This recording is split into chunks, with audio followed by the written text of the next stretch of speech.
เอิ้นแท็กซี่ให้แล้วเมื่อก่อน ตัวนี้เป็น ตัวใด ขานี่เนาะสุด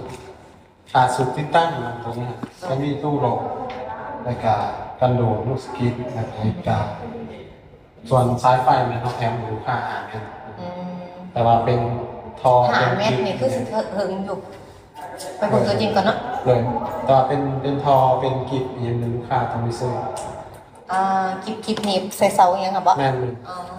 ตอนนั้นไม่ได้เอาถึงระเบิดตัวจริง สมมุติว่าเฮาติดใส่เสาไฟฟ้าเลยได้บ่ไอ้ จำไฟฟ้าเลย อันเสาปูนไฟฟ้าเลยหมายถึงอุปกรณ์ที่ติดตั้ง ย่านนั้นเขาเจ้ามาเอาที่บอกว่ามันต้องได้4นะ4 4 โอ้ 3 เฮ็ดจังได๋วะจะสิเฮ็ดจังได๋ล่ะบัดมันคือมันก็หล่นเลยค่ะนะดินเฮาเป่าว่างซื่อ อ๋อบ่มีเงื่อน ๆมีแล้วมันมีตู้มันปัจจุไกลแฮงกับอันนั้น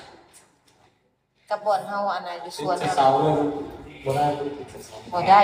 หรือว่าเฮาเอาไม้ไปฮองคือเก่าแล้วต้องได้ซีคือเก่า มันสิบ่เสียเลยมันเป็น อันข่อยสิให้เอื้อยเฮือนใกล้น่ะเบิ่งให้จังว่าข่อยก็คิดอยู่กันสิมาติดอยู่บ้านข่อยไปอยู่ห้องเสาอยู่นี่หั่นนะข่อยยันไฟของเสามันบ่ถึงแต่หั่นคนน่ะข่อยใส่เอกันเอาหุ่นมันยังตัดตลอดหั่น บ่ได้ บ่ได้มันต้องไปดินสวนข่อยแต่ว่าข่อยสิซื้ออีหยังเนาะไปใส่เนาะ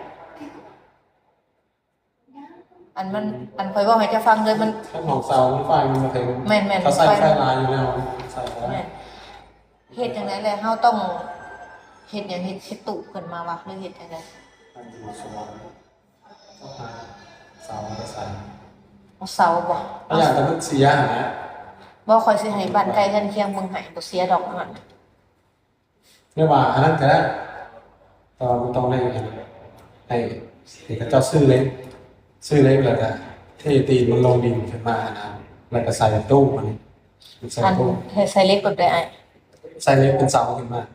แล้วก็ใส่ตู้เทเลโฟน เฮ็ดคิดเป็นเฮือนเล็กอันหนึงบ่ แม่ ว่าสิว่า ต้องเอาเล็กเจาะเล็กเทเป็นเสาขึ้นมา แต่ว่าต้องได้เทเป็น มันมีอยู่ปูนมีหมู่ปูนมีหินมีทรายมีครบอยู่หั่นน่ะ บอก เดี๋ยวเฮาสิบอกให้ทราบไว้เบิ่งให้ก่อนนะคะจะเฮ็ดเดี๋ยวจะเว้านะ งานต้องเฮ็ดแบบนั้นแท็กซี่สิเสาไฟฟ้าเลยมันซี่บ่ได้ ยังมันสิบ่ได้เนาะ มันขัดเตียงครับ ผู้สา แม่น ต่อไปเป็นทางที่ เพราะว่ามัน มีแต่ตูอยู่ไกลๆพุ่นระบาด แม่นมันตู้ข่อยมันมีแต่ว่ามันก็ เสาไฟก่อนที่ได้ต้องเห็ดปูขึ้นมานี่ บริตูก็ได้มีไปเห็ดเท่ขนาดนะเท่เป็นตีนปูนแล้วเนี่ยเอาเล็กขึ้นมาแล้วก็ซื้อตู้กันฝนจับใส่เล็กกันเลย ได้เห็ดก็ได้